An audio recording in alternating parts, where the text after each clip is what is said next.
Sejak hari itu, Piso Jalak berusaha untuk menjadi sosok pemuda yang 4 tahun lalu pernah tinggal bersama keluarga Bapak Maheri.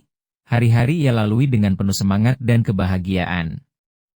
Sampai pada suatu pagi, Pak Maheri berkata, "Nak Piso, tolong antar adikmu Nyimas ke sungai pinggir desa. Sepertinya hari ini banyak cucian," ucap sang bapak. Dengan dihiasi senyuman, Piso Jalak membungkuk dan mempersilahkan Nyimas Fitiavana yang sudah membawa bakul berisi pakaian kotor. "Silahkan Tuan Putri dan izinkan hamba yang membawa bakul itu," ucap Piso Jalak disertai gerakan seperti layaknya lakon pelayan yang mempersilahkan jalan kepada majikannya. Nyimas Fitiavana menunduk malu, lalu memberikan bakul tersebut kepada Piso Jalak sembari berjalan cepat keluar rumah.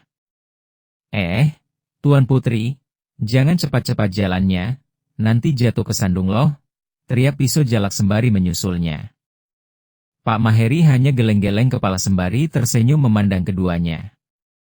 "Bidadari hati, entar kalau jatuh ke sandung baru tahu rasa," ingat Piso Jalak kembali. Namun Nyimas Fitiavana justru mempercepat jalannya sembari menjawab, "Biarin."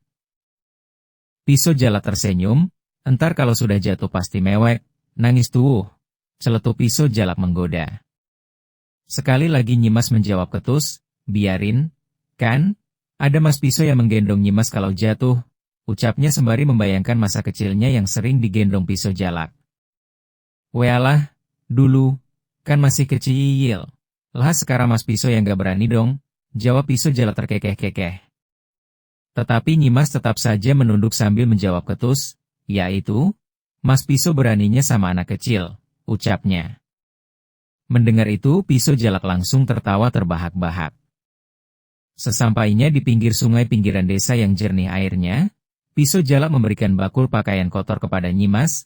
"Mas Piso tunggu di sana ya," ucapnya sambil menunjuk sebuah dataran yang agak tinggi dan dipenuhi oleh rimbunan pepohonan yang besar. Sang gadis hanya mengangguk tanda mengerti. Lalu ia berbaur bersama gadis-gadis desa Fitraratra yang sudah melakukan aktivitas di sungai jernih tersebut. Di lahan yang sedikit tinggi, Piso Jalak mulai berdiri di bawah sebuah pohon besar menghadap membelakangi arah sungai. Entah kenapa ia sangat merasakan kebahagiaan yang maksimal. Lamunan itu tiba-tiba terhenti seketika saat telinganya mendengar suara seorang nenek tua renta yang berada di belakang Piso Jalak. "Apakah engkau benar-benar bahagia dalam kehidupan ilusi ini anak muda?" Secepat kilat Piso Jalak membalikkan tubuhnya, lalu dengan mata yang tajam Piso Jalak memandangi seorang nenek tua renta memegang tongkat. Nenek itu sedikit bungkuk, memakai baju kebaya setelah kain batik sebagai bawahannya. Melihat kondisi nenek yang terlihat tua renta itu, Piso Jalak segera memutuskan untuk memeganginya agar tidak terjatuh. "Maaf Nek, boleh saya bantu?" ucap Piso Jalak. Sang nenek tua renta itu pun tersenyum. "Sepertinya engkau tidak memperhatikan apa yang aku ucapkan tadi," ujar sang nenek. Piso Jalak terdiam, lalu ia menjawabnya, "Aku mendengarnya Nek, tetapi aku tidak tahu apa yang nenek maksud dengan kebahagiaan ilusi." "Apa maksud nenek berkata demikian?" jawabnya. "Hehehe anak muda, bukankah ajian Condro Maisan milikmu tidak dapat menembus sosok sejatinya Maheri dan keluarganya?" ucap sang nenek. Kening Piso Jalak seketika mengkerut, tanda ia sedang berpikir, siapakah nenek ini sehingga ia tahu kalau aku telah melepaskan ajian Condro Maisanku kepada Pak Maheri dan juga kepada seluruh penduduk desa Fitraratra. Kemudian Piso Jalak mulai bertanya, "Apa maksud nenek berkata demikian?" Lagi-lagi sang nenek tua renta kembali tertawa, "Jangan berpura-pura anak muda, akan ku beritahu kenapa ajianmu tidak mempan kepada mereka, kepada keluarga Maheri dan juga seluruh penduduk Fitraratra," ucap sang nenek. Sembari memegangi tangan sang nenek, Piso Jalak kembali bertanya, "Maaf Nek, aku masih tetap tidak mengerti apa yang nenek katakan," ucapnya lembut. Nenek tua renta yang sedang ditatih oleh Piso Jalak itu pun mengangguk-angguk kepalanya sembari tersenyum kecil. "Anak muda, keluarga Maheri itu memiliki perlindungan gaib yang bisa menangkal semua jenis ajian ataupun ilmu kesaktian lainnya. Mereka memiliki benda pusaka yang sangat ampuh dan luar biasa, warisan dari leluhur mereka," jelas sang nenek. Piso Jalak diam saja. Sejatinya ia sudah mengetahui dari cerita Bapak Peronda Malam sebelum ia menuju gua siluman ular hutan terlarang. Namun Piso Jalak menahan semuanya. Ia ingin tahu informasi apa yang akan ia dapatkan dari sang nenek tua renta yang baru saja ia temui. Anak muda, segera akhiri ujian yang diberikan gurumu, lalu bawalah aku bersamamu, ujar sang nenek. Pisau Jalak semakin tak mengerti maksud sang nenek, walau sebenarnya ia memuji kemampuan batin nenek tua renta tersebut. Maaf nek, bagaimana bisa aku membawa nenek? Aku pasti tidak akan bisa merawat nenek. Hidupku saja masih menumpang pada orang lain nek, jawab Pisau Jalak. Kembali sang nenek mengangguk-anggukan kepalanya, merawat nenek itu mudah kok anak muda. Yang perlu engkau lakukan hanyalah memberi makan nenek 1 tahun sekali saja, jawab sang nenek. Pisau Jalak mengerutkan dahinya tanda ia sedang berpikir, wah tidak mungkin nek, nenek pasti akan mati, tidak ada manusia yang bisa bertahan hidup jika makannya hanya 1 tahun sekali, ujar Pisau Jalak. Hei anak muda, bukankah gurumu memerintahkan untuk membawa satu benda yang mewujud dari hutan ilusi ini? Itu adalah akulah penjaga dirimu, akulah pengawalmu. Bawalah aku bersamamu anak muda, ucap sang nenek. Pisau Jalak semakin bingung, maaf nenek, aku semakin tak mengerti ucapan nenek, aku Pisau Jalak. Allah Subhanahu wa Ta'ala telah kupilih sebagai penjaga dan pelindungku. Amal perbuatan adalah pengawalku, dan aku akan selalu bersama dengan yang aku sebutkan tadi, jawabnya tegas. Sang nenek tua renta memandangi wajah Pisau Jalak dengan tatapan mata yang sangat tajam, aura mengerikan terlihat jelas pada tatapan itu, berilah aku makan darah setiap 1 tahun sekali anak muda, dan tugasmu cukup satu saja, curi palu kedamaian dan buanglah palu tersebut ke kawah gunung yang berada di pusat hutan ilusi ini. Jawab sang nenek dengan suara yang mantap lagi membawa aura hipnotis yang kuat. Mendengar kalimat itu Pisau Jalak teringat untayan kata-kata yang diucapkan oleh Nyimas Vityavana, sebatang pohon dapat membuat jutaan batang korek api. Namun sebaliknya satu batang korek api juga akan mampu membakar jutaan batang pohon yang telah membuatnya. Itu terjadi apabila adanya sebuah gesekan. Meski gesekan itu terlihat sepele tetapi buah dari gesekan itu akan melahirkan bayi api yang bisa menjadi monster penghancur yang besar. Yah, nenek ini lidahnya sangat berbahaya, ucapannya.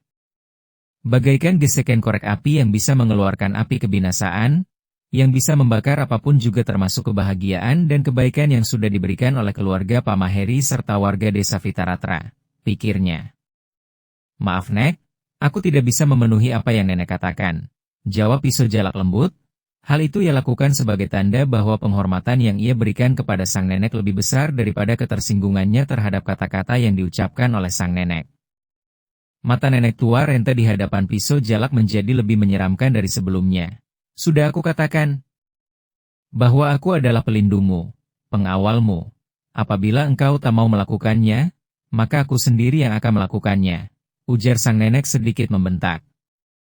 Darah Pisau Jalak seketika terasa mendidih. Ia membayangkan betapa keluarga Maheri sedang dalam bahaya. Tanpa ragu tangan kiri Pisau Jalak yang tadinya memegang tangan sang nenek dengan penuh kelembutan berpindah dengan cepat ke arah leher sang nenek tua renta. Hek, suara sang nenek terdengar disertai menahan tangan kokoh Pisau Jalak di lehernya menggunakan kedua tangannya sampai tongkat yang berada di tangan kanan sang nenek terlepas. Tangan kiri Pisau Jalak kokoh mencekik leher sang nenek. Mata Pisau Jalak memerah menahan marah. Rahangnya menggelembung tanda gigi gerahamnya sedang beradu kuat. Hai nenek tua renta bau tanah. Aku peringatkan kepadamu, jangan engkau usik keluarga Pak Maheri dan juga seluruh penduduk desa ini, jika tidak ingin aku patahkan lehermu. Bentak Pisau Jalak. Sang nenek yang tercekik kokoh oleh Pisau Jalak, meronta-ronta berusaha melepaskan kepitan jemari-jemari tangan kiri Pisau Jalak, bahkan tubuhnya sampai terangkat 1 jengkal dari tanah. Nenek itu terlihat berusaha untuk bisa bernapas, kedua tangannya tak sanggup melepaskan cekikan di lehernya. Dengan sisa-sisa tenaga sang nenek berusaha berkata, lepaskan, anak muda, bagaimanapun, engkau, harus mendengarkanku, buang palu yang ada di rumah Maheri ke kawah gunung di pusat hutan ini, ucapnya meminta. Mendengar itu, Pisau Jalak justru semakin menguatkan cekikannya. Terdengar suara tulang leher yang bergemeretak, tanda kepitan jari kokoh tangan kiri Pisau Jalak semakin erat menekan leher tersebut. Merasakan usahanya sia-sia, sang nenek lalu memejamkan kedua matanya. mulutnya tampak komat kamit merapalkan sebuah mantera. Detik-detik selanjutnya tubuhnya perlahan menjadi besar dan memanjang.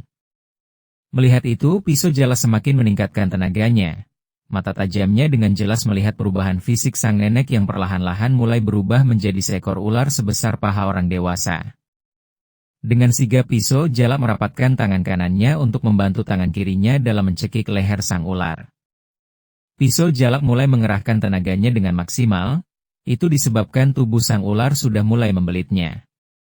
Ya Allah, mohon berilah kekuatan kepada diriku untuk melawan makhluk laknat ini, desis pisau jalak.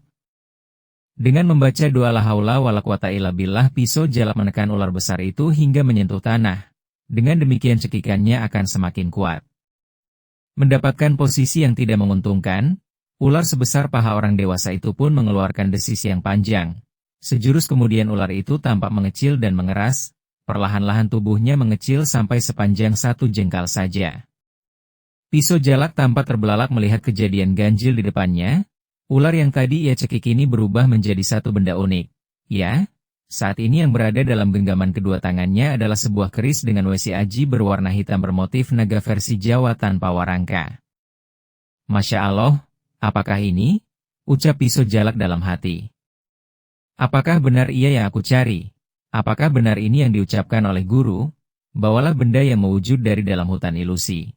Pikir pisau jalak keras. Belum lagi pisau jalak bisa berpikir lebih tenang. Dari arah belakang tiba-tiba ia mendengar suara panggilan dari seseorang yang sangat ia kenal. Mas Pisau, sedang apa di situ? Pisau jalak segera berdiri dari jongkoknya lalu membalikkan badannya. Sementara tangan kanannya yang sedang memegang keris sepanjang 1 jengkal, ia sembunyikan di belakang pinggangnya. Ah, adik Nyimas, sudah selesaikah menyuci pakaiannya? Ucap pisau jalak sedikit gugup. Wajah gadis itu pun terlihat tersenyum. Sudah Mas? Kenapa Mas Pisau keringetan seperti itu? Dan apa itu yang Mas pegang? Apa ayo? Ucap Nyimas Vityavana menggoda. Tidak ada apa-apa adik. Ayo kita segera pulang. Lihat itu sepertinya ada mendung. Mungkin sebentar lagi akan turun hujan. Ucap pisau jalak. Nyimas segera mengangguk. Lalu ia balikkan tubuhnya untuk berjalan. Melihat tubuh Nyimas yang berbalik, pisau jalak segera membuang keris kecil yang berada di genggaman tangan kanannya ke arah semak belukar di samping kanannya. Beruntunglah engkau ular laknat, jika tak ada adik Nyimas, sudah aku patahkan dirimu menjadi 2, ucapnya dalam hati. Lalu ia berlari mengejar Nyimas dan mulai mengambil bakul berisi pakaian yang sudah dicuci di sungai jernih pinggiran desa Vitaratra. Kedua kembali terlihat sedang bercanda gurau mengiringi langkah mereka meninggalkan tempat itu. Sementara itu dari balik semak belukar yang tadi ditinggalkan oleh pisau jalak, terlihat sepasang mata yang mencorong berwarna merah. 2 mata menyeramkan itu ternyata berasal dari tatapan seekor ular hitam pekat sebesar ibu jari tangan orang dewasa yang terus saja memperhatikan pisau jalak dan Nyimas Vityavana dengan dipenuhi kemarahan dan juga rasa dendam.